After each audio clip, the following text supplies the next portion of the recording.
the modern world, we come across different types of AI, including image generation, large language models, and classification.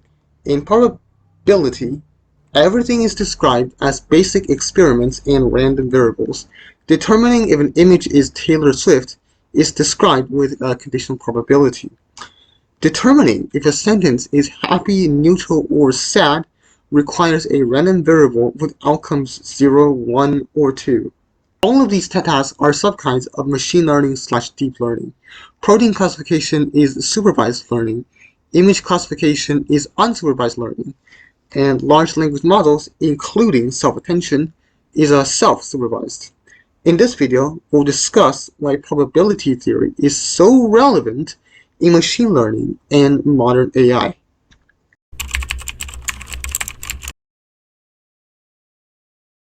In this chapter, token and word will be used interchangeably. 教室里挤满着同学在听课。林老师什么好？因为他教得很有趣。With word count equals to 24. Can we predict the masked token using AI? Well, the BERT model does exactly this. The inputs are word embeddings of each token, and the final layer output is a probability distribution over all possible words. The encoder part uses self-attention on every word. Check my previous video if you want to know the details. The output is a probability mass function of the random variable from our bag of words. So the ith component of y is the probability of the ith class given the word embeddings e1 through en-1 and en+1 through en. Okay, let's see how Miss Google pronounces this sentence. 林老师较好。林老师较好。 No! God, please, no! No! Huh? Uh-oh, something's wrong. 林老师较好。 If you get your model parameters wrong, then that is not accepted. Because this is a probability mass function, the sum of every yi must be 1, and every yi must be greater than or equal to 0. So the sum of yi from I equals 0 to v minus 1 is the sum of the PMF evaluated at c from c equals 0 to v minus 1, where the total probability is 1, and v is the number of words in a word bag. Chapter 2, Classification and Random Variables. In most machine learning classification tasks, the output y is a probability distribution. Given the images I set up for 4 people, Taylor Swift, Sasha Alex, myself, and Bruno Mars, an image classification model takes these images and outputs the probability that the image is one of these 4 people. Let the random variable c represent a mapping from all of the people to the integers by Taylor gets mapped to 0, Sasha gets mapped to 1, me gets mapped to 2, and Bruno gets mapped to 3. The model output y is a vector in R4 where each component represents the PMF evaluated at j. If yj equals 1 over 4 for j equals 0, 1, 2, or 3, then c follows a uniform distribution over 0 to 3. If y0 is 0.75, then the model has 75% confidence that our image is Taylor. In the probability notation, it's the PMF evaluated at 0 is 0.75. This model is called a convolutional neural network. In this model, our 3x3 filter f scans over all of the 3x3 patches in our image with a stride indicating how many pixels we jump between scans. Let X be a 3x3 submatrix of our image.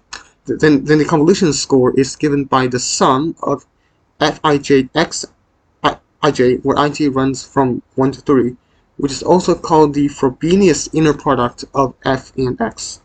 If you want to know more about convolutional neural networks, comment down below on this video and I'm going to explain. At the end, a softmax layer converts the flattened vector into a probability distribution, showing how confident our model is that this image belongs to classes 0, 1, 2, or 3. Given large amounts of data, we want to find a linear model that helps us to predict future points. For example, given a person's blood pressure, heart rate, and head temperature, we want to know if this person is tested positive for COVID. Or given a protein's alpha helices, beta sheets, helix ratio, and solubility, we can predict if it's mutated. These data points come in pairs. Now the y's are referred to as ground truths. If we treat x and y as random variables, then we can define the expectation of the random variable y given x to be the integral of y times the conditional probability of y given x naught,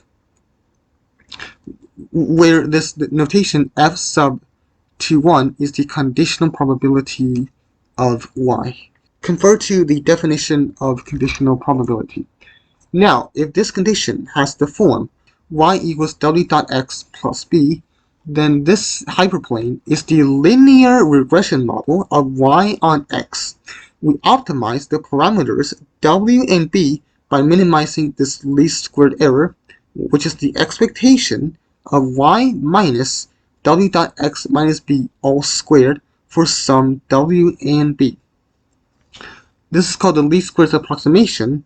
In deep learning, this is the loss function, mean square error, which is 1 over n times the sum of yi minus wt times xi minus b all squared with parameters w and b. We optimize this using gradient descent.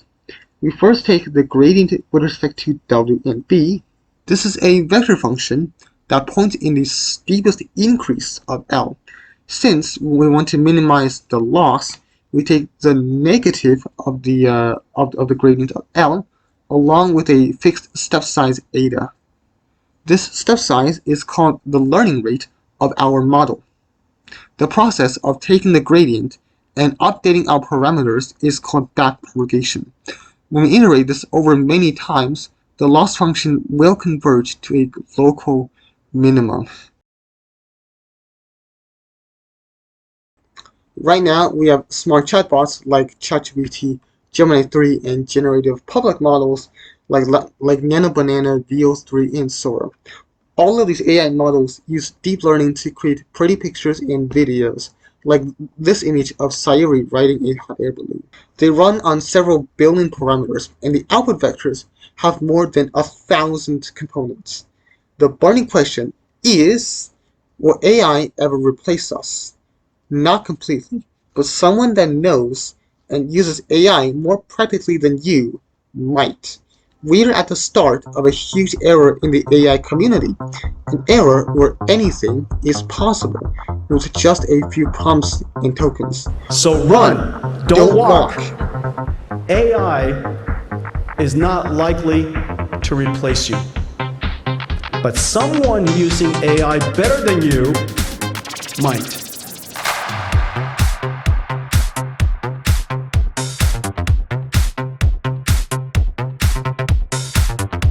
So run, don't walk. Give it all you got. Run, don't walk. Push through till the end. Get up and try. How hard can